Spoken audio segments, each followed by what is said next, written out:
What's up, guys? It's Jay here. So, we're getting to just about the end of the week. One thing I kind of want to bring to you guys, not attention, but one thing for you guys to think about is let's say if you're not having necessarily the week, the month, the year that you want to have, and you kind of realize some things need to change. There's three recommendations that I just want to throw out there with you. These could help you, maybe not, but I would suggest at the very least give them a try.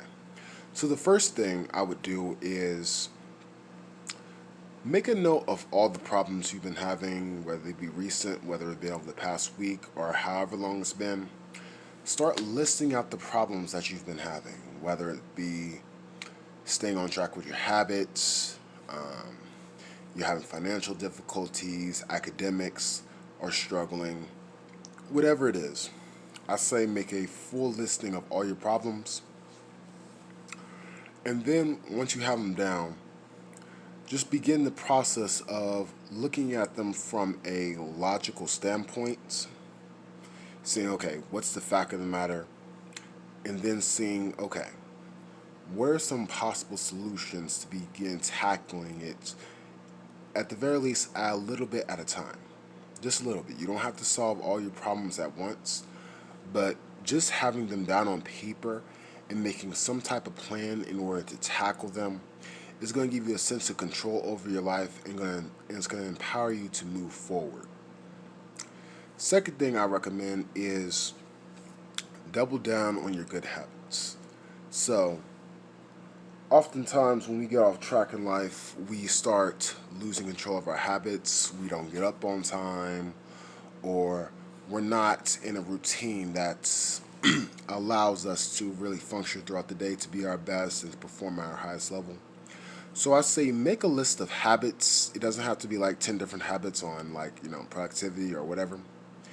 At the very least, three habits daily. That could be like, okay, I'm going to commit to this morning routine. I'm going to have a night routine, and throughout the day, I'm going to reflect or do this thing.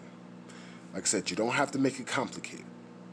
Sometimes complexity gets in the way of actual results. So don't make it complicated. But what are some habits that you can commit to for at least a week that you believe can change your life, or at the very least move you forward and just, make you as successful as possible? Third thing is make a not to do list. So we have to think of to do lists, things that you have to do. I would also recommend you make a list of things that you're not going to do. Maybe, you're trying to lose weight, so don't buy junk food when you go to the store. Don't have it in the house. That's just one example. Another thing not to do is when you're working, don't have your phone in the same room because you're going to check it. Things like that you know what you could say, you see that this is not really benefit my life, and by having this near me daily or doing this activity, it's really taken away from my ability to become more successful and to empower myself. So if that's the case, I recommend that you create a list of things not to do, not to engage in, and go from there. Now, I believe by doing, at the very least, one of these three things, you'll start to see improvement in your life and just can really benefit you in the long run. So, with that being said, that's all I have for you guys today. God bless, and God keep you.